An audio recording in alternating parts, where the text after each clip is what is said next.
Bonjour, bienvenue à l'émission Témoignages de vie. Cette émission qui est centrée sur l'être humain, qui est une émission human en fin de compte.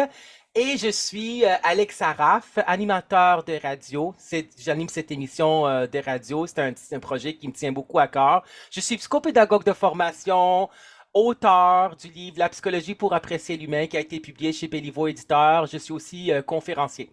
Donc, nos invités, ce sont des invités inspirants, résilients, rayonnants, qui vont témoigner en fin de compte de leurs histoires de vie. Et ça peut être une histoire de vie aussi qui est heureuse, hein, je prône la psychologie positive, ou ça peut être une histoire de vie qui a aussi eu un événement difficile ou triste, et ou triste, par exemple.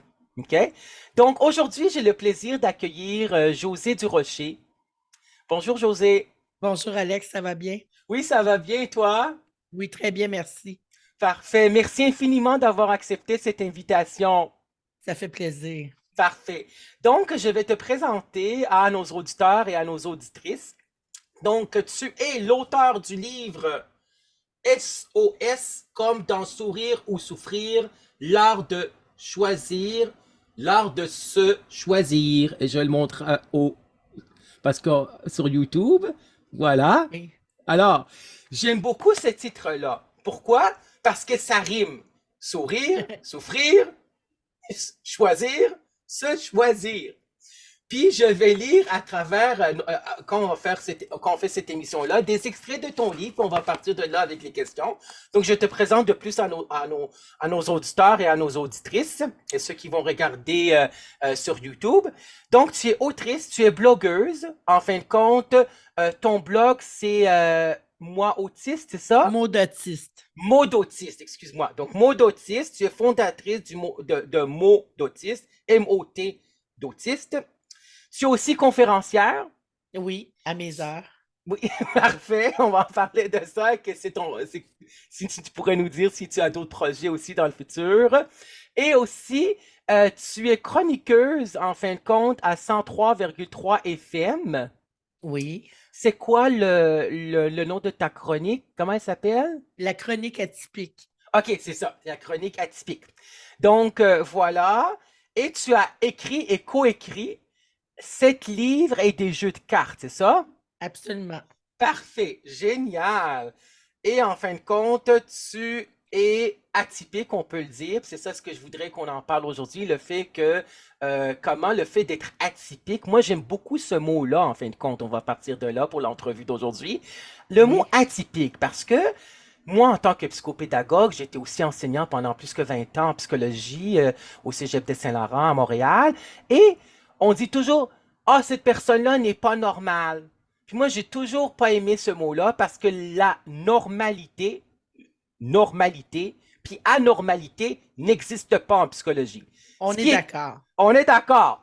Ce qui On est existe, ce d'accord. sont des comportements communs, des C'est ça. comportements moins communs, des comportements atypiques.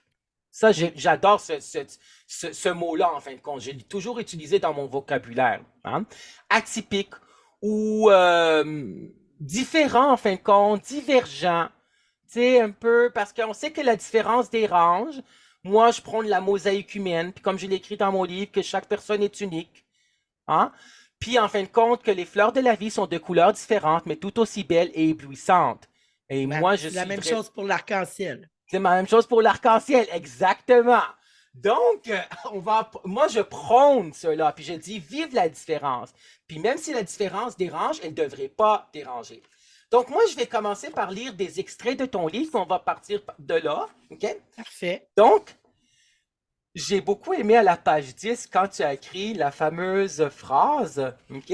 Après l'avant-propos, ça commence par le sourire, le fameux sourire du bonheur. On le sait, on le cherche intérieurement et extérieurement, chaque jour sans toujours pouvoir l'afficher. Parce que ce bonheur tant recherché n'existe, semble-t-il, que dans un monde utopique. Donc, le sourire, le vrai sourire, en fin de compte, du bonheur, OK, c'est écrit dans les livres de psychologie, c'est ce qu'on appelle le sourire de Duchesne. Hein? Oui. D-U-C-H-E-N-N-E. Puis toi aussi, tu as plein de références, des belles références. C'est vraiment un beau livre, un beau Merci. témoignage, puis je le recommande fortement. Ben, Mais- merci, Alex. et Ça me touche beaucoup. ça me fait plaisir, puis merci de l'avoir écrit. Tu sais, on dit Ah, merci. parfois on ne dit pas à l'auteur merci de l'avoir écrit. Puis moi je le dis. Alors, le sourire, le vrai sourire. Est-ce Oui. que c'est quand que tu as commencé à avoir ce vrai sourire-là, si tu me permets la question, s'il te plaît? Moi, j'ai eu ce sourire-là la première fois de ma vie à 49 ans, OK. quand j'ai eu mon diagnostic d'autisme. OK. Donc, pour ceux qui ne le savent pas, on parle du spectre de l'autisme et il y a plusieurs caractéristiques. Puis toi, tu as su qui t'a donné ce mot-là d'autiste, là. Le mot d'autiste, comme tu dis, MOT, d'autiste, là. Donc, Oui. qui t'a donné ce mot-là? Qui l'a donné? Ben, j'ai eu mon diagnostic par Ouais, un psychologue. oui, oui, bien sûr. OK, oui, Hein, j'ai été faire une évaluation parce que je me savais différente. oui, Je savais que j'étais pas dans la norme, ouais. si je peux Dans le moule, m'exprimer on va ainsi. dire dans le moule, dans le moule. T'es pas Dans dans le le moule. moule, c'est Ouais, dans ça, le parce moule, que c'est ça, normalité, exactement. c'est relatif, la Ben, normalité. exactement. Ouais, C'est je ça. sais. Euh, je savais tout ça, c'est comme si on tente d'entrer un grand triangle dans un petit carré.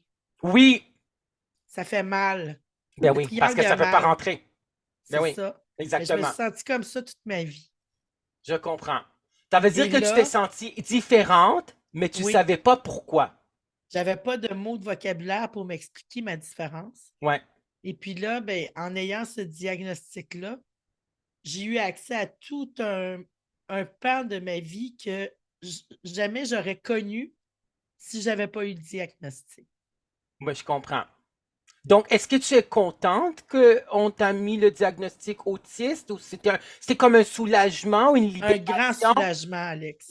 J'imagine. Un très grand soulagement. J'ai cessé de me sentir coupable. Moi, avant, je me sentais coupable d'exister Oui. parce que je savais que je dérangeais.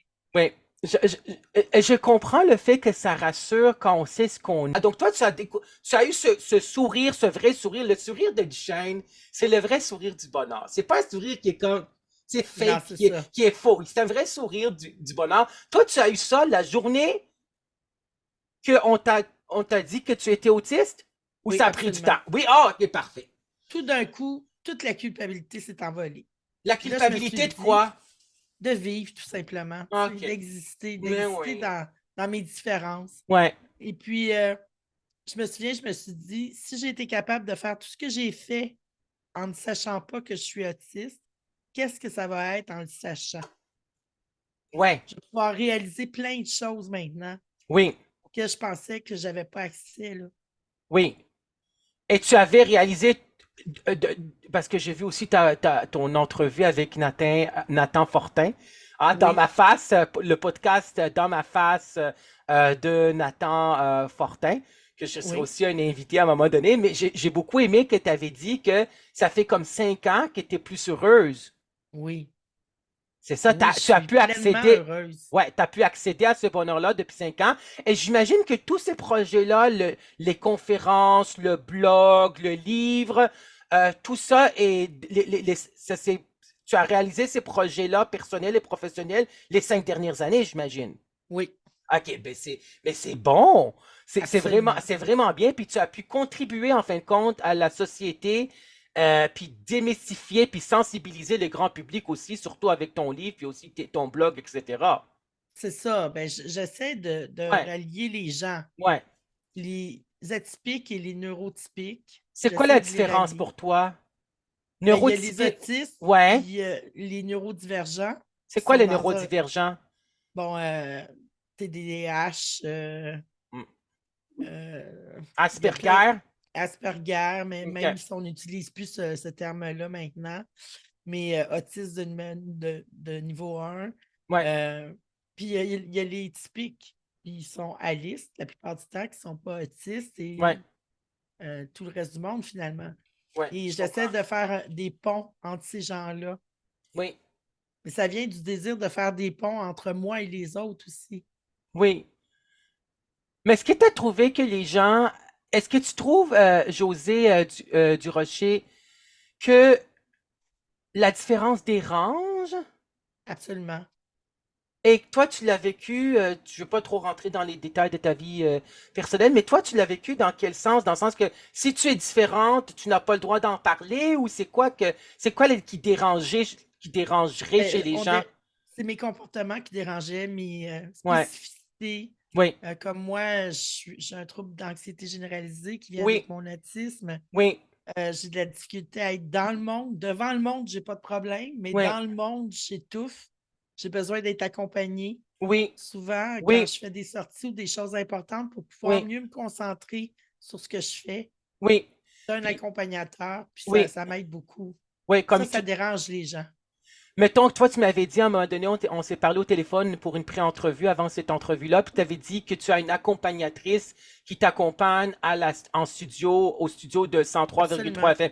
Puis ça dérange les gens qui travaillent là, mettons, Non, exemple? ça ne les dérange pas la radio, pour OK, cette radio-là. Ça ne OK. dérange pas. Ils sont très ouverts. Ah, c'est bien, c'est Puis bien. sinon, je ne ferais pas de la radio, là.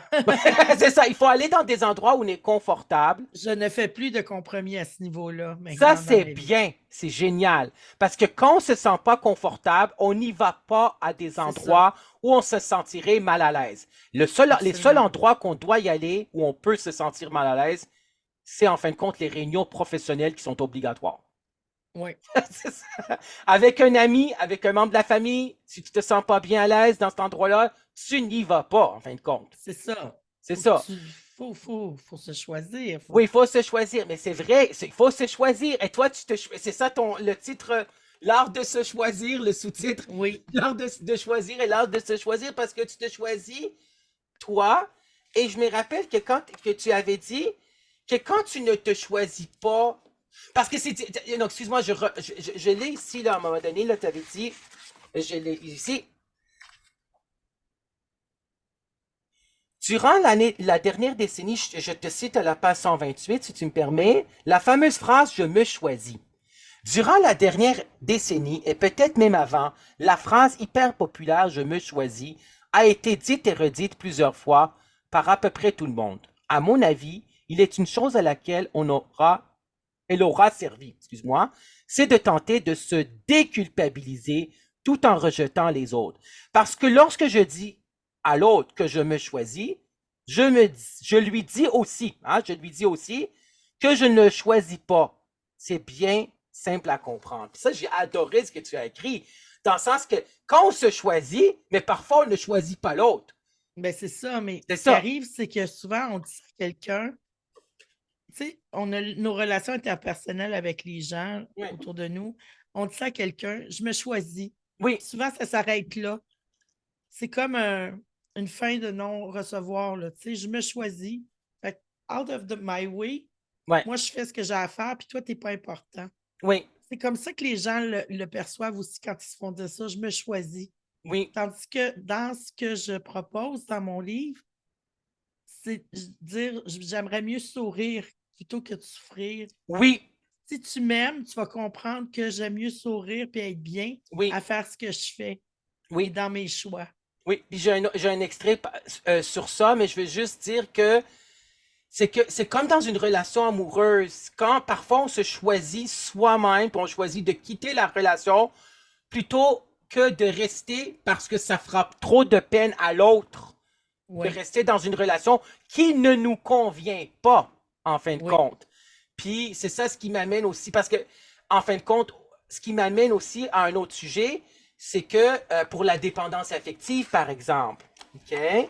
Donc, les gens qui sont dépendants affectifs, en fin de compte, je l'ai écrit dans mon livre, là, mais j'avais pris beaucoup de formations à travers les années, puis j'avais pris aussi une conférence en soirée avec Marc Gervais sur la oui. dépendance affective. Non, je ne suis pas dépendant affectif, moi, mais je l'ai pris mes cours de psychologie de la sexualité au Cégep de Saint-Laurent parce que j'abordais la dépendance affective.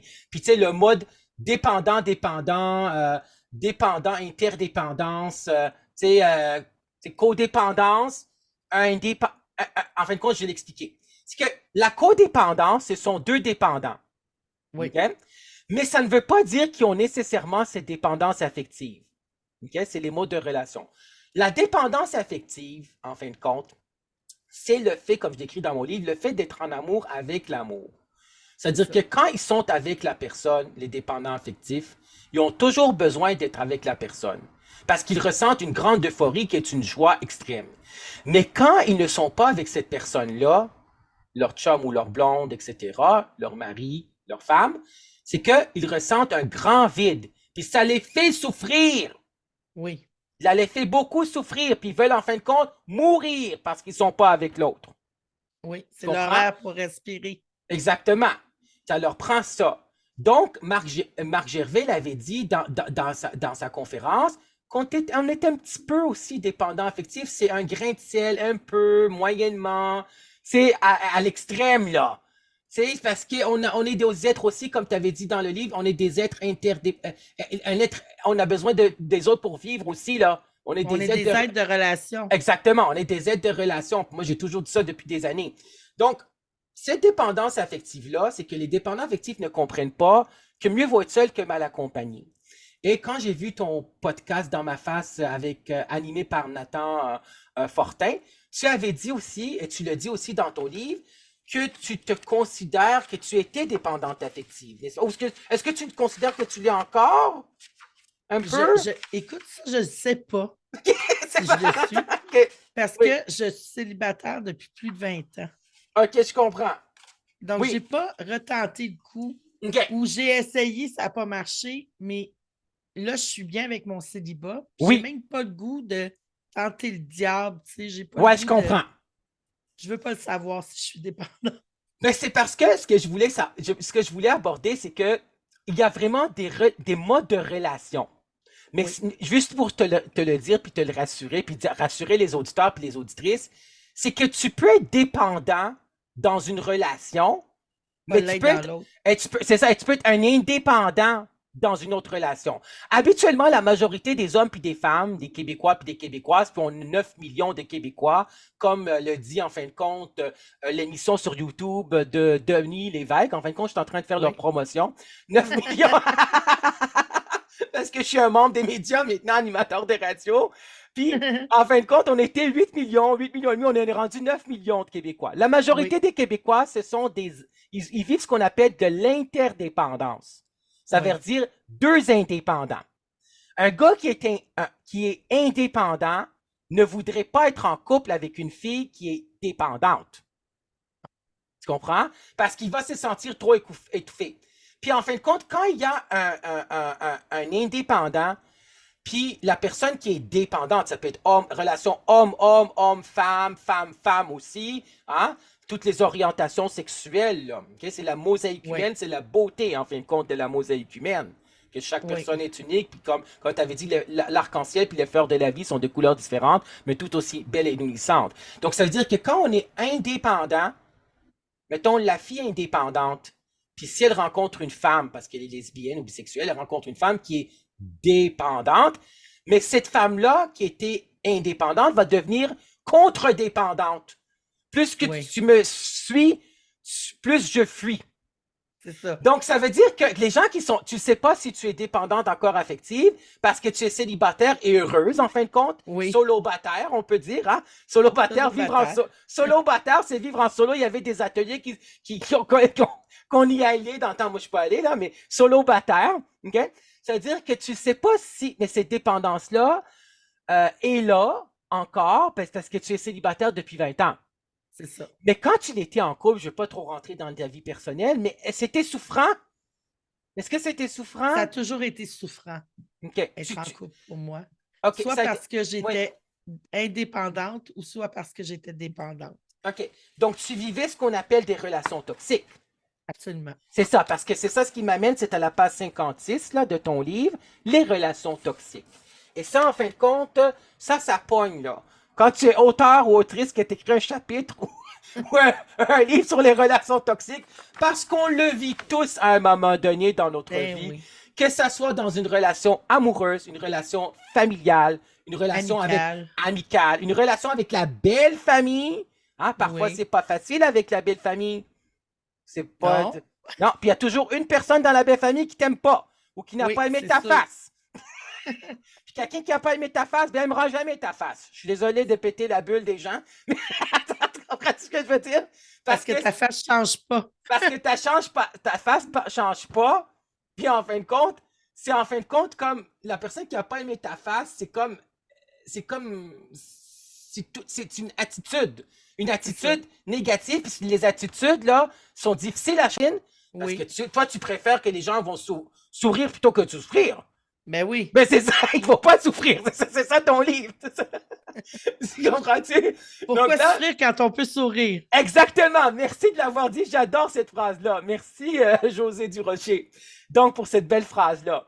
Donc, il faut être capable de sourire, puis il faut être capable de surmonter des défis. Donc, cette Oui, dépendance affective, cette relation toxique, on l'a vu aussi dans les milieux professionnels. Dans le milieu absolument. professionnel, je veux dire, on vit de... Moi, à un moment donné, je vais faire une chronique sur l'intimidation entre les adultes. Hein, c'est Ah oui, ça avec existe. ces JMD 96, c'est du bullying, c'est du mobbing, c'est du harcèlement psychologique au travail. Et c'est l'enfer du harcèlement psychologique au travail. Puis on J'ai a vécu encore... ça aussi dans ma vie. Ah Puis oui, comment ça a été? Ça a été j'ai été victime d'une campagne de dénigrement. Ça a été vraiment difficile parce que justement, j'avais des différences. Oui, Je ne savais pas encore à cette époque-là que je suis autiste, mais oui, oui, je comprends. oui, j'ai trouvé ça très, très pénible. Oui, je comprends. Mais c'est ça, c'est que euh, parce que la différence dérange. Et il y a Oui. aussi la théorie du bouc émissaire parce que de Parce qu'elle façon fait peur aussi. et la différence fait peur. La Oui, différence fait peur. Parce qu'il faut qu'on soit toujours dans le moule. Parce que si tu as un comportement, même un seul comportement qui est atypique, les gens te regardent de façon bizarre puis ils vont pas vouloir accepter cela.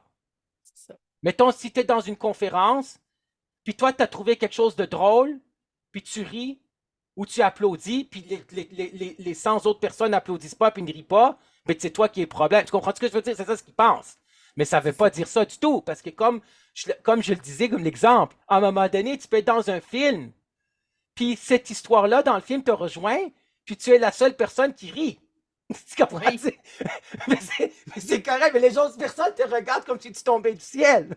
Mais c'est Mais tu que, sais, oui, depuis tantôt, on dit que la différence dérange, puis ouais, c'est vrai qu'elle fait peur aussi. oui, Mais depuis 5 ans que je fais de la sensibilisation à l'autisme, je oui, vois qu'il y a une certaine évolution oui, chez les gens. Il y a plus d'ouverture, oui, heureusement. oui, Ça fait du bien. oui, exactement. Oui, je comprends. Mais parce que n'oublie pas qu'on ne peut pas changer le monde, mais on peut changer une personne à la fois. C'est ça. Puis moi, je crois ça. Puis, donc, les relations toxiques, Oui. c'est à la page 56. Les relations toxiques de ton livre. Les relations toxiques sont de très bons exemples où l'on doit se poser la question. Souffrir ou subir? D'une Mm. part, on choisit la rupture parce que nous savons pertinemment qu'il vaut mieux aimer à distance en souffrant parce que nous aimons encore. D'autre part, on continue de subir une relation en aimant une personne de tout notre être, tout en sachant que cette relation ne nous apporte rien, nous fait du mal et n'a aucune issue positive. Mhm. Donc, comme je le disais, moi, ce que je disais dans mes cours, il y a 4 solutions quand une relation de couple ne fonctionne pas. En fin de compte, la relation la plus facile, c'est quitter.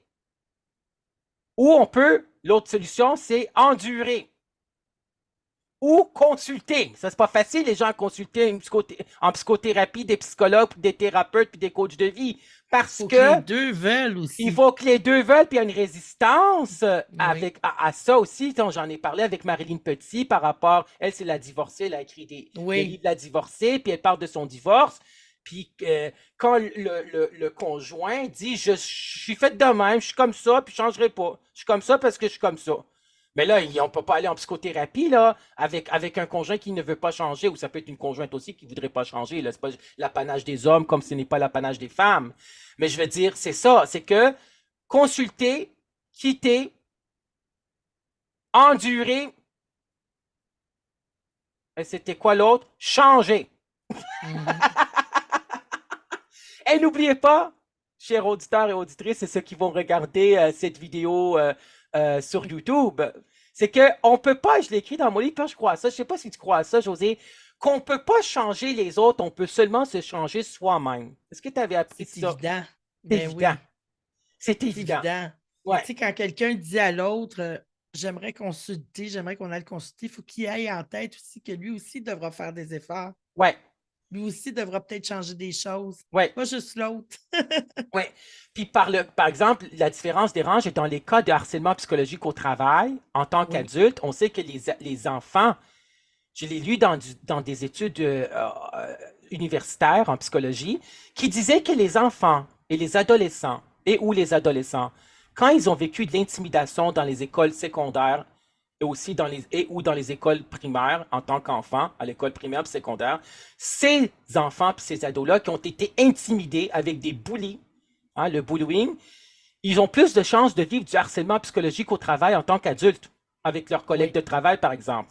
C'est comme Est-ce que s'ils ont un target décrit sur oui, leur. exactement. On les perçoit comme des proies faciles. Ça veut dire la C'est théorie ça. du bouc émissaire, c'est tellement, en fin de compte, le troisième cerveau. On a c'est le cerveau, en fin de compte, qu'on peut en parler parce que certains professionnels en parlent. C'est parfois, il y a des psychologues qui ne veulent pas en parler. Moi, écoute, il y a l'hémisphère droit, le cerveau droit, hein, ici, Oui. et il y a le cerveau gauche, l'hémisphère Mhm. gauche. Donc, l'hémisphère droit, en fin de compte, c'est la créativité, tout ce qui est côté artistique, hein, la musique principalement. Puis le côté gauche, c'est en fin de compte les langages, les mathématiques, tout ce qui est rationnel, tout ce qui est intellectuel.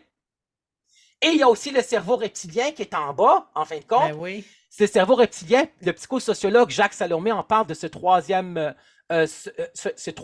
en fin de compte, cerveau, le cerveau reptilien, le psychosociologue Jacques Salomé, qui a écrit le livre Si je m'écoutais, je m'entendrais. Puis il a écrit aussi le livre Ne plus vivre sur la planète Terre. C'était génial. J'ai assisté à sa conférence au Centre Saint-Pierre il y a plusieurs années. Ne plus vivre sur la planète. Ne plus Chanceux. vivre. Ne plus, et j'ai acheté son livre aussi, deux de ses livres, je pense. Ne plus vivre sur la planète Terre, Taire. Ça veut dire qu'il faut Hmm. s'affirmer. Il faut aussi parfois dénoncer si on peut dénoncer. Donc, ces gens-là vont vivre Absolument. du harcèlement psychologique parce qu'ils étaient enfants puis l'ont vécu. Donc, la théorie du bouc émissaire, c'est de façon instinctive, là, c'est tellement primitif. Le cerveau primitif, là, le cerveau reptilien. Il y en a des psychologues, Oui. il y en a des gens qui croient à ça aussi, là. Puis là, eux autres, c'est que ce qu'ils disent, c'est que la théorie du bouc émissaire, on pense de façon inconsciente, on les voit comme on peut marcher sur leurs pieds. C'est des proies faciles. Où je veux en venir avec toi, José Durocher, si tu me permets, s'il te plaît, c'est que, est-ce que tu as vécu cela en tant à l'école primaire, secondaire, cette Moi, là, intimidation-là? Ouais. quand j'étais jeune, j'étais stratégique. OK. Je savais que j'étais différente. Oui. Je savais que j'attirais l'attention des gens autour de moi, Oui. mais pas nécessairement la bonne attention. Oui.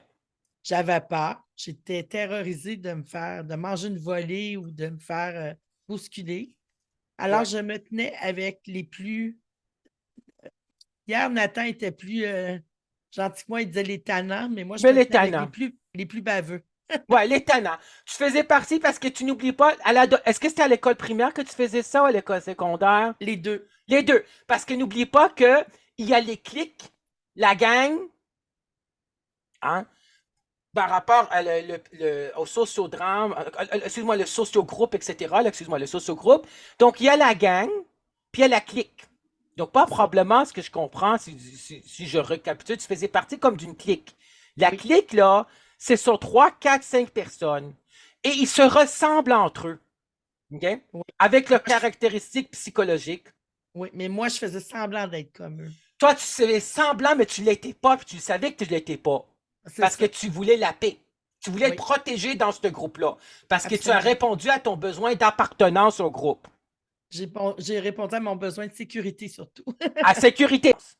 Donc, toi, Oui, tu avais ce besoin de sécurité-là plutôt. oui, Sécurité, se sentir en sûreté physique et aussi psychologique parce que tu appartenais à ce groupe-là. Tu savais que tu n'étais pas comme eux, mais en fin de compte, c'est pas pire parce qu'ils t'ont accepté dans cette clique-là. oui, ben, Ou j'étais dans une cette... bonne comédienne. Ben, c'est ça, tu jouais tu avais un faux soi, un soi social, en fin de compte, pour être accepté. Mais c'est Tu bon. sais, Alex, il y a Ouais, beaucoup de personnes autistes qui font du masquage social. ouais, Ça équivaut à ça, faire ouais, c'est semblant ça. qu'on est comme les autres pour se faire accepter. Oui, c'est sûr. Puis il y en a qui ne disent pas leur diagnostic aussi, qui vont ne pas le dire, puis ils n'ont pas besoin de le dire s'ils ne se sentent pas bien là-dedans aussi. Mais Moi, dans je ce... faisais du masquage social toute ma Ouais, vie, mais je ne mais savais oui. pas pourquoi je le faisais, mais je le faisais d'instinct, Moi, je tu vois. comprends.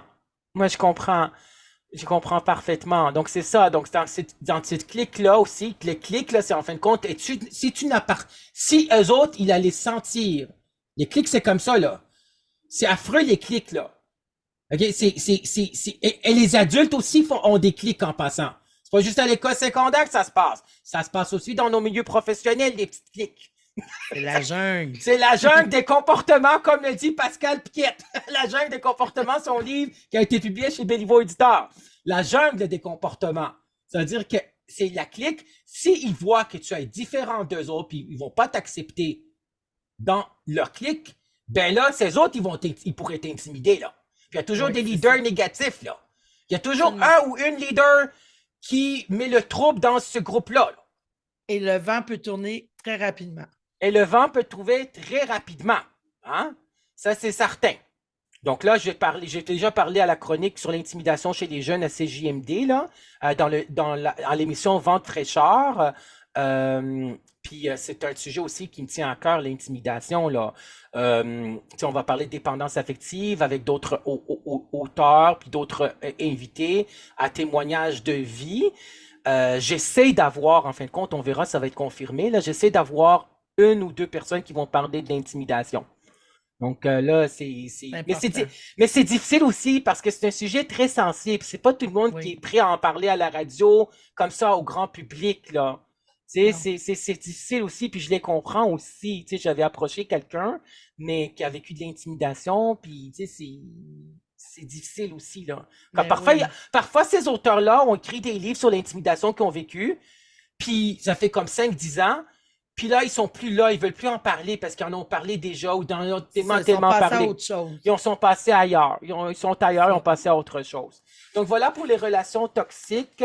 Alors, pour cela, donc la dépendance affective, là, c'est un mal de vivre en fin de compte parce que les gens qui restent dans une relation. Un exemple de dépendance affective, c'est des gens qui restent dans une relation affective qui ne leur convient pas par peur de rester tout seul. Et Oui. c'est aussi des gens que quand on se sépare, que quand on a été en couple pendant plusieurs années, on a toujours cette peur-là, quand on se sépare, qu'on va être tout seul ou toute seule pour le reste de notre vie. Oui, Mais c'est en vrai. fin de compte, on s'en rend compte à travers les années. Je peux donner un espoir aux auditeurs et aux auditrices. C'est que moi, je l'ai vu en fin de compte dans un soap américain. Que la fille avait dit, j'écoutais ça dans le temps. Elle disait, I don't believe in happily ever after. I believe in happily living alone. Oh. Je dis en français, elle dit, je ne crois pas à vivre euh, vivre heureux pour le reste de leur vie, mais je crois à vivre heureux ou heureuse seule. I don't believe C'est in ça. happily ever after. I believe in happily living alone. Mhm. C'est-à-dire qu'on vit bien, qu'on est bien de. Parce que c'est ça aussi, les gens qui sont qui sont indépendants. Je choisis moi, mais je suis capable d'être. Je suis heureuse quand je suis avec toi, et je suis heureuse quand je ne suis pas avec toi. C'est ça ce C'est qu'Yvon ça. Dallaire avait écrit, qui a écrit la préface de mon livre, là, comme les auditeurs le savent, c'est que j'ai suivi sa formation, c'est le distinguer, le regretter. Monsieur Yvon Dallaire, qui était psychologue pendant plus que 40 ans, puis sexologue aussi, formateur, auteur, puis malheureusement, il est décédé, puis ça a été un grand choc aussi, un grand deuil. Euh, pour plusieurs personnes, je m'inclus là-dedans, c'est que lui, il avait dit indépendant, c'est que je suis bien avec toi et je suis bien sans toi. Donc, quelqu'un, dans la dépendance affective, là, quand il y a de la violence verbale, psychologique, sexuelle, économique, spirituelle, physique, comme j'avais dit, verbale, psychologique, puis quand il dit, ben, si tu fais pas ça, je vais te laisser. Ben, la personne qui est dépendante affective, là, elle va dire, non, non, je vais changer, je veux pas que tu me quittes, ne me quitte pas, hein, la chanson, ne me quitte pas, tu sais, la chanson, là, De Jacques où Brel. j'ai Jacques Brel, où je l'aime à mourir. Tu sais, il y a des Oui, de chansons sur la Francis dépendance. Cabrel. De Francis Cabrel, Je l'aime à mourir. C'est des chansons, en fin de compte, sur la dépendance affective. Et aussi la Absolument. chanson de. Ces chansons-là, c'est en fin de compte, c'est Marc Gervais qui avait donné ces titres-là dans sa conférence sur la dépendance affective il y a plusieurs années en soirée. Ou Laurence Jalbert qui a donné la chanson. Et là, je ne veux pas chanter à la radio, mais c'est ma personnalité. Et pour toi, je me serais fait couper tous les. Je me ferais.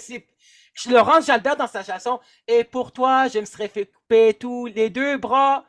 Et la Oui, douleur ne peut. Tu sais ce que je veux dire? oui. C'est ça. Donc, ça veut dire qu'ils sont prêts à tous ces gens-là. Alors, quelqu'un qui dit si tu ne fais pas ça, je te quitte. Alors, la personne qui est indépendante, qui n'est pas dépendante affective, dit ben, tu peux t'en aller si tu veux.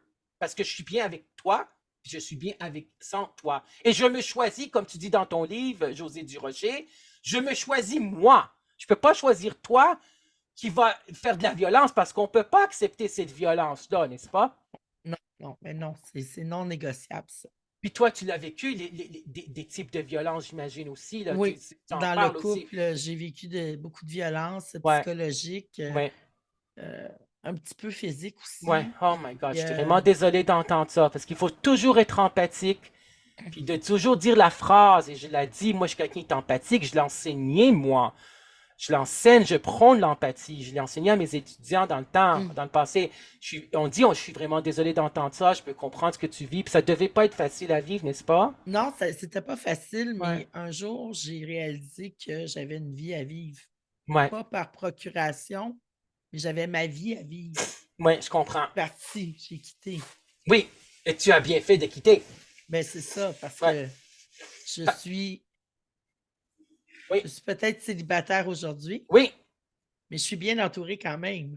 oui, c'est sûr, parce qu'on a des amis, ça compense aussi, là. On a la La famille, famille, les amis, des je suis connaissances, des vraiment, collègues de travail, je etc. Ben suis oui, vraiment bien. Puis oui, si comme je disais à Nathan hier, mon oui, esprit est comme une maison oui, et dans ma maison, c'est le bonheur. Il y a certaines fenêtres que j'ouvre sur des nuages gris, mais oui. j'ai le loisir de pouvoir les refermer aussi. Oui, et donc, et si tu me permets, José Durocher, c'est parce que moi, le psychopédagogue en moi sort dans mon animation de radio. Je ne peux pas m'empêcher parce que je n'ai pas pensé que ça allait sortir, tu sais, en tant qu'animateur des radios, mais c'est en moi. Le psychopédagogue en moi le sera toujours. Le prof en moi aussi, tu sais, en psycho, et en psychologie, l'enseignant en moi, en psychologie au collégial, c'est que et là, tu t'es choisi quand tu as quitté, c'est ça, là? Oui, C'est ça, exactement. Parce que tu ne pouvais pas choisir l'autre, tu dois choisir toi-même. j'ai Parce que, choisi de souffrir plutôt que oui, de subir. exactement. Puis n'oubliez pas que les psychologues le disent, et j'aimerais ça qu'on garde ça en tête et qu'on le sache, et j'aimerais ça un message qu'on véhicule aujourd'hui aussi, c'est que la santé mentale, d'après les psychologues cliniciens, c'est de se choisir, de faire ce qui est bon pour nous en tenant des autres. Mais on ne peut pas choisir les autres avant nous. Mais non, C'est ça. Il faut que tu choisis toi. oui, absolument. Puis quand tu choisis toi, parfois les gens, je sais pas si c'est arrivé, te disent que tu es égocentrique, puis ils te jugent. Ah, égocentrique, Ouais, égoïste, égoïste, c'est ça. Parce que tu j'en ai. détruis la famille, Ouais, tu détruis tout ce qu'on a bâti ensemble. Beaucoup de exactement. culpabilité. La culpabilité, la fameuse culpabilité, je me rappelle, j'avais une de mes connaissances, en fin de compte, je dirais pas son nom, mais c'est elle, en fin de compte, qui a trouvé cette phrase-là dans mon sous-titre. La vie est belle et simple, ce sont les gens qui la rendent trop c'était compliqué. Parce que moi, mon livre, La psychologie pour apprécier l'humain, hein, qui a été Oui. publié chez Béliveau Éditeur en 2017, tout le monde aime la page couverture et tout le monde, quand ils lisent La vie est belle et simple, ce sont les gens qui la rendent triste et compliquée, ils font c'est bon. C'est Et vrai. c'est cette femme-là que j'ai perdu contact avec elle, c'est une bonne connaissance à moi. Elle avait écrit ça sur Internet. La vie est belle et simple, ce sont les gens qui la rendent triste et compliquée. Puis moi, je l'avais remercié infiniment dans le livre parce que c'est ses droits d'auteur à elle, mais j'ai pas écrit c'est qui, là, tu sais. Mais elle, je me rappelle que quand elle avait dit qu'elle, en fin de compte, c'est une femme qui ne voulait pas d'enfants. Puis les gens la traitaient d'égoïste, puis d'égocentrique. Mais oui, mais Parce que si tu veux pas être maman, Il y a quelque chose de pas correct avec toi, là. Qu'est-ce qui est le plus égoïste? Choisir de ne pas avoir d'enfants ou avoir des enfants puis pas les aimer comme ils méritent d'être aimés? Puis pas s'aimer soi-même, puis se respecter soi-même si on fait un choix qui est contre nos grés. Tu sais, Ben, c'est ça. il y a des femmes puis des personnalités publiques qui ont choisi de ne pas être mères. On en connaît, là. Pas besoin de les nommer en ondes, là. Tu sais, mais on les connaît. Ils ont fait ce choix-là, puis ça leur appartient. Puis il faut respecter parce que chaque Absolument. personne est unique, puis chaque personne est différente. Mais quand on n'appartient pas dans le moule, puis on fait pas ce que la majorité des gens veulent qu'on fasse, puis les filles, qu'est-ce qu'ils ont grandi? Elles ont grandi comment? À être des bonnes mères, à être maternantes. Oui. Il faut prendre soin de. Puis parfois, les gars, ils n'aiment pas aussi que les gars, nous autres, parfois, on n'aime pas que notre blonde nous materne. Donc, Oui, mais il y en a qui aiment ça, par exemple. il y en a qui. Il y en a qui c'était drôle, José. Je me rappelle que quand Yvon Dallaire avait dit dans sa formation à l'époque, il avait dit que le gars, mettons, qui sort avec il y a une blonde, puis elle veut comme jouer à la maman avec lui, mais c'est son amante, c'est-à-dire son amoureuse. Donc il disait oui, mamante. Elle dit oui, maman, amante. Tu sais, maman et amante, ça donne oui, mamante. C'est quelque Oui, chose de maman. genre. C'est ce qu'il disait. J'ai adoré ces formations. Vraiment, là, c'est vraiment. C'était un grand privilège d'avoir vécu ça, là. Et là, page 31, le Oui, passé. Hein? Si tu me permets, oui. chapitre 3, parce qu'il reste encore du temps, c'est parfait. En 2002, j'écoutais en boucle la chanson Je m'en veux de Mélanie Renaud. En résumé, c'était carrément l'histoire d'une femme souffrante de dépendance affective qui chantait à plein poumon sans vouloir de ne pas lui en vouloir. Et si je n'étais certes pas la seule à triper sur Je m'en veux. Donc tu t'en voulais dans cette dépendance affective-là, pourquoi? Je m'en voulais parce que Oui, avant de faire le saut, je pensais à moi en premier. Je m'en oui, voulais de ne pas le faire, tu sais. oui, pas de Je problème, m'en vas-y. voulais de je m'en voulais de ne pas décider les choses pour moi en Oui, fonction de ce que je ressentais moi. oui, Je m'en voulais absolument. oui. Mais tu en voulais à toi ben, parce que Parce que je me laissais faire. OK, tu t'es laissé faire, ben certain. Ben, peux-tu oublier parce que les dépendants affectifs s'oublient aussi dans cette relation-là, là. Mhm. C'est ça. Et on va parler tout un autre sujet parce que tu l'abordes, José, dans ton livre, Oui, le décès de ton père. oui.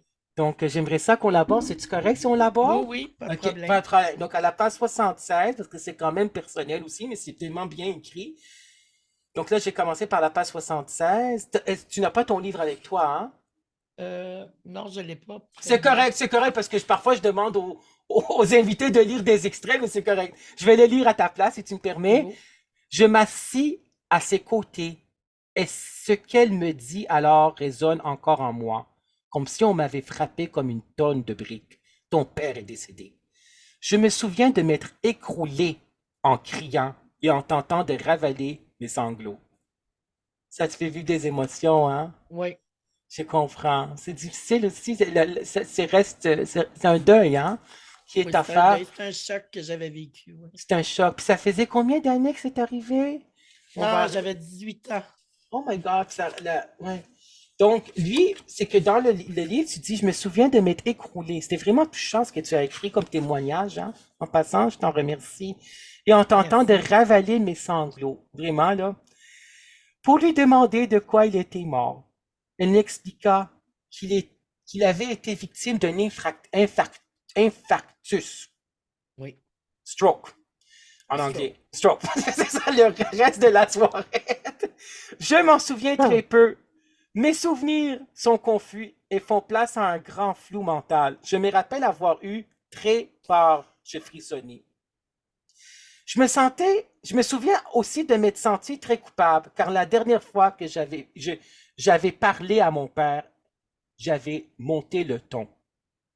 OK? Parce que tu dis que nous argumentions plutôt solidement. Je me suis senti coupable très longtemps, en fait. Coupable de sourire, alors que lui ne pouvait plus le faire. Idem pour tout ce que je faisais au fond. 8 ans après, j'ai appris par le frère de mon père, l'oncle qui était venu annoncer sa mort à ma mère pour qu'elle me l'annonce à son tour, qui n'était pas mort d'une malaise coronarienne, mais bien par suicide. Ce jour-là, c'est comme si le sol s'ouvrait sous mes pieds. Ah, ça, c'est le choc, là. Et Oui. je me suis retrouvé comme lors de l'annonce de son décès. Donc, toi, en fin de compte, c'est que tu as monté le ton, en fin de compte, il y a eu comme un genre de petit malentendu avec lui. Ben, mon père était alcoolique. Ah non, ouais, je comprends. Moi, j'avais 18 ans, je comprenais pas Ouais. la maladie de l'alcoolisme, parce Mm. que c'est une maladie. Ben oui, c'est une maladie. Et je m'étais fâchée contre lui. Oui, Je voulais qu'il se prenne en main. ben oui, c'est Puis c'était la sûr. dernière fois que je lui ai parlé. Oui. Je l'ai chicané, puis c'était la dernière fois que je lui parlais. Et tu t'en voulais de ça, hein, c'est Et là, ça? je me sentais coupable, parce que je me suis Ben dit, il s'est ouais. suicidé après, tu sais. Oh non, mais tu n'es pas responsable de ça Ben non, je du le tout, sais José. maintenant, Là, mais tu le sais maintenant, là, tu sais, ça fait quand même, là, c'est ça, ça fait plus que, tu sais, ça fait plus que 30 ans de ça, là, tu sais. c'est ça. C'est ça, donc tu le sais, mais tu sais, quand on a 18 ans, on est encore ado aussi, parce que l'adolescence, c'est 14 à Ben 21 ans, oui, sur le psychologue. Ici, en pratique, là, en théorie, c'est 13 à 18, mais 14 à 21 ans, le chiffre magique des psychologues cliniciens, c'est l'adolescent. On est encore ado jusqu'à 21 ans, puis il y en a qui disent qu'on est ado jusqu'à 25 ans, parce que ben le oui. cerveau se développe, en fin de compte, jusqu'à 25 ans. La Mhm. personnalité se développe jusqu'à 30 ans. Donc, tu t'es senti coupable parce qu'il y a eu cette chicane-là, puis tu avais de la difficulté à te pardonner, c'est ça, José? Ah oui, j'ai eu beaucoup de mal à me pardonner. OK. Beaucoup, beaucoup de mal. J'ai écrit une longue lettre à mon père. Oui, Euh, En tout cas, pour faire une histoire courte, oui, j'ai trouvé un célébrant qui voulait bien mettre mon père en terre parce qu'il avait été exposé dans un crématorium. oui. Je voulais, je voulais l'entourer, je voulais qu'il se sente envelopper mon père pour une dernière fois. Ben oui, je comprends. Et je me souviens, quand j'ai vu le célébrant, je lui ai dit, ben, il est mort par suicide. Puis il m'a dit, tu sais, José, entre le pont et l'eau, un Oui. homme a le temps de changer d'idée bien des fois. Ah, c'est bien dit, c'est touchant. Il Ben m'avait oui, je tellement fait comprends. de bien en me disant ça Oui. que ça m'a permis de pardonner le suicide de mon père. Oui, parce qu'il faut pardonner à la personne qui l'avait fait, parce que n'oubliez pas, tout le monde, que le suicide n'est pas une option. Non, Parce que quand on pense, on a des idées suicidaires, ben, on peut aussi appeler, il faut appeler un ami, il faut appeler suicide action. oui, Appel, là. Il faut appeler suicide d'action. Puis absolument. là, ils vont voir est-ce que la personne a les moyens, puis tout ça, puis c'est juste des idées noires. Mais le suicide n'est pas une option parce que habituellement, dans le suicide, il y a de la dépression. Les C'est idées ça, suicidaires, c'est un symptôme de la dépression. absolument. Est-ce que tu penses qu'il avait cette dépression-là, ton Oui, oui, père? oui. OK. Puis l'alcoolisme aussi, c'est une maladie. Puis, tu sais, il y a plusieurs types d'alcooliques, là.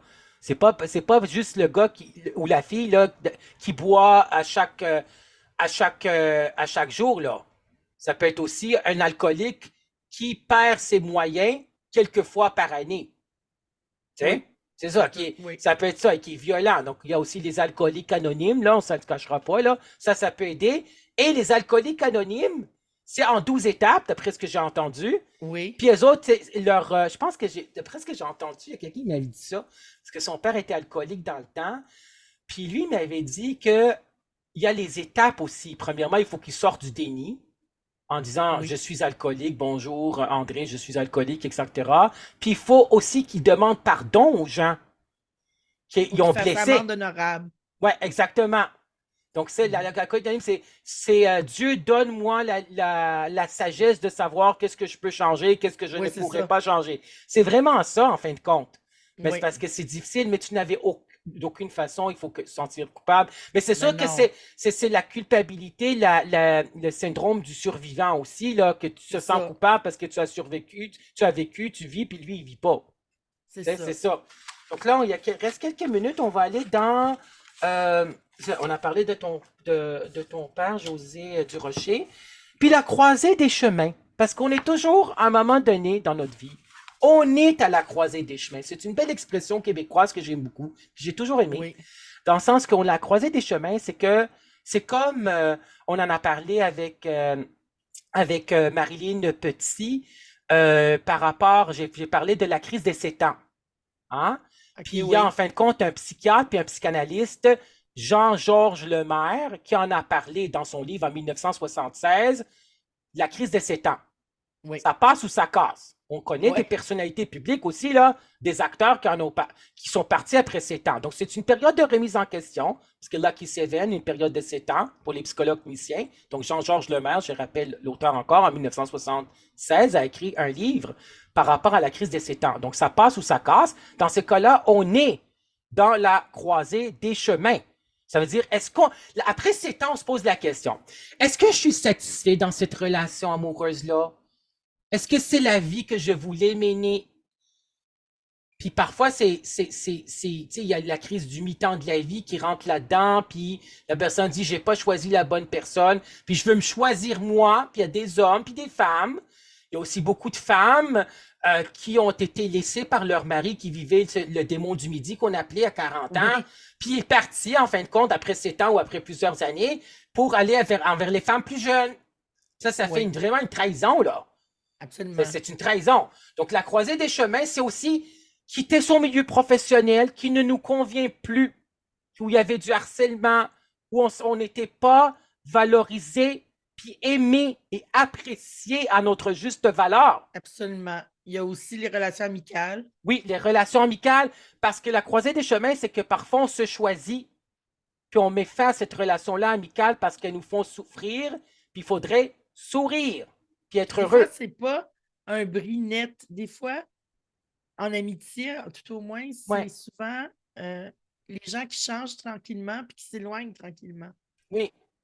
Et toi, tu avais écrit aussi dans ton livre qu'on fait un bout de chemin parfois avec les gens. Puis ça, je crois à ça aussi, là. Oui, C'est ça. Donc, les cycles de 7 ans, c'est 7 ans de relation de couple, puis la personne part. Puis on sait, en fin de compte aussi, à la croisée des chemins, on peut parler du deuil amoureux, mais je vais parler aussi de ce qui est écrit dans le livre pour ta croisée des chemins.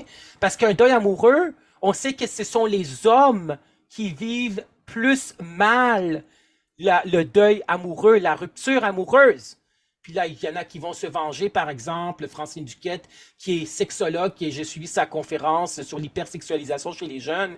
Puis elle a donné un exemple d'un homme qui était en couple avec une femme pendant 3 ans. Puis elle dit ça aux filles, si ton chum veut que tu prennes des photos compromettantes de toi, là, en fin de compte, que tu sois nu, là, tu dis non. Parce que si tu acceptes que toute la population québécoise va voir tes photos. Donc, ce gars-là, c'est ça. après 3 ans, il voulait se venger. Il a envoyé ses photos nues de ses ex-bonds à tous ses collègues de travail, à tous ses membres de la famille, à elle. Donc, l'humiliation qu'elle a pu vivre. Et c'est, parce qu'elle devait se choisir, elle. C'est pour ça que je donne cet exemple-là. Elle s'est choisie après 3 ans, puis elle a quitté. Mais elle n'a pas besoin de vivre ça. C'est de la violence et c'est contre la loi. C'est très violent. Oui. C'est de la violence, là. C'est contre la loi, c'est criminel. C'est criminel, mais je sais pas c'est quoi la loi, là. En tout cas, ça, on va laisser ça aux avocats, puis aux juges, mais moi, je suis psy, là, psychopédagogue. Donc, à la page 70, José Durocher, la croisée des chemins. Un jour, nous nous retrouvons à la croisée des chemins. Et ce carrefour est décisionnel. Il faut prendre une décision, un choix, faire un choix.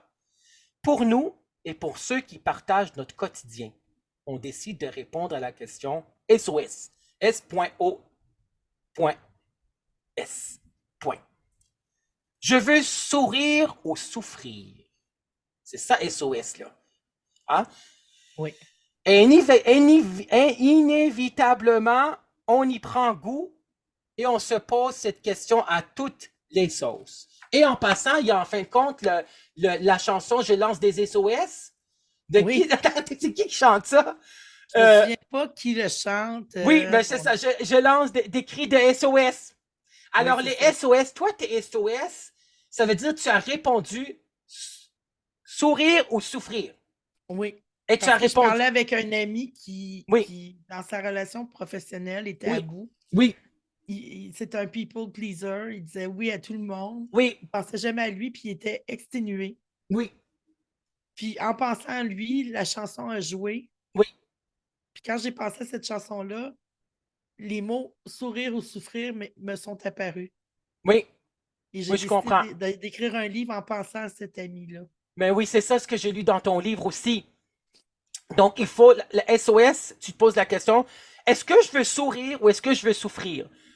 Puis, les 9 millions de Québécois devraient et vont devoir aussi répondre à un moment donné dans leur vie, je veux sourire parce que je veux vivre. Je Je veux vais pas être bien, je veux être bien, je veux pas souffrir pour en mourir. c'est ça. Parce qu'on meurt psychologiquement là, quand on est dans une relation amoureuse qui nous ne convient pas, ou dans une relation familiale ou Un professionnelle, travail, ou au c'est ça. travail, Oui. etc.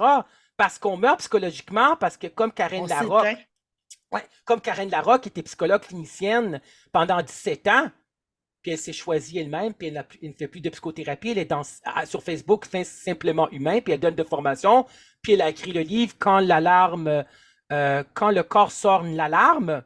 Puis c'est Oui. une des invitées qui devrait venir bientôt à l'émission Témoignage de vie, là. Elle avait dit qu'elle voudrait venir, là. Ça va être reconfirmé.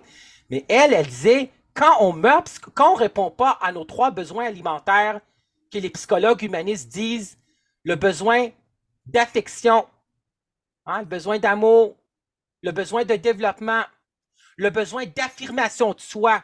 Les 3 groupes alimentaires, les 3 gros besoins pour les psychologues humanistes, la psychologie du soi, ce sont ces besoins-là.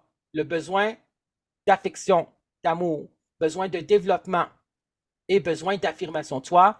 Bien, on ressent des émotions négatives puis on meurt psychologiquement. Ben oui. Exactement. Et il faut être heureux Ça en fait fin de beaucoup de compte. sens. Ben Oui. oui. Alors, pour terminer, c'est que, premièrement, José, j'aimerais que tu nous dises, par rapport à tes projets futurs, où on peut Premièrement, on va commencer par les projets futurs. Est-ce qu'il y en a? Oui, j'ai un truc qui va sortir probablement à l'automne que Oui. j'ai coécrit avec une sexologue Oui. pour les jeunes et la sexualité, avoir une sexualité saine. Est-ce qu'on peut savoir c'est qui la sexologue ou on n'a pas le Frédéric droit? Fafard de Je la pense que... clinique chez Fofun. OK, c'est bon. Parfait. OK. On Et va attendre ça avec impatience. oui, c'est aussi pour les personnes autistes, les jeunes personnes autistes. Parfait. On les Parfait. inclut là-dedans. Oui. On pense le mot inclusion, donc on s'adresse à tous Oui. les jeunes Oui, en même exact. temps. Oui. Et oui, j'ai des projets dont je ne peux pas parler C'est présentement, correct, on respecte ça à 100%. On respecte mais la d'un personne. point de vue plus personnel, présentement, je suis des cours de slam. C'est quoi ça? C'est de la poésie chantée. C'est pas correct. Je suis pas au courant, c'est bon. Non, mais c'est ça, c'est parce que ça nous prend des projets aussi pour pouvoir sourire, puis Ben être heureux oui, c'est aussi, ça nous ça. tient en Puis ça, vie. ça me nourrit beaucoup. C'est de la poésie qu'on déclame Ben oui. comme les grands poètes. Et puis, j'adore ça, j'adore ça. J'aimerais me produire sur une scène à un moment donné. Et les conférences, tu en as fait? Tu vas-tu en faire d'autres? J'en ai Ouais. fait durant la pandémie Oui, c'est difficile, ça. aussi, Ouais. mais en visioconférence. Oui, Je ne crois pas en refaire encore c'est correct. euh, parce que c'est une grande source de satisfaction pour moi, mais avant qu'elle soit faite, la conférence, c'est une grande source d'anxiété. Oui, je comprends. Mais je comprends aussi ce qu'il y en Alors, a pour le trouble d'anxiété généralisé. Il y en a qui c'est ont ça. ça pour le reste de leur vie, là. Je trouve Puis, ça très difficile de gérer mon anxiété oui.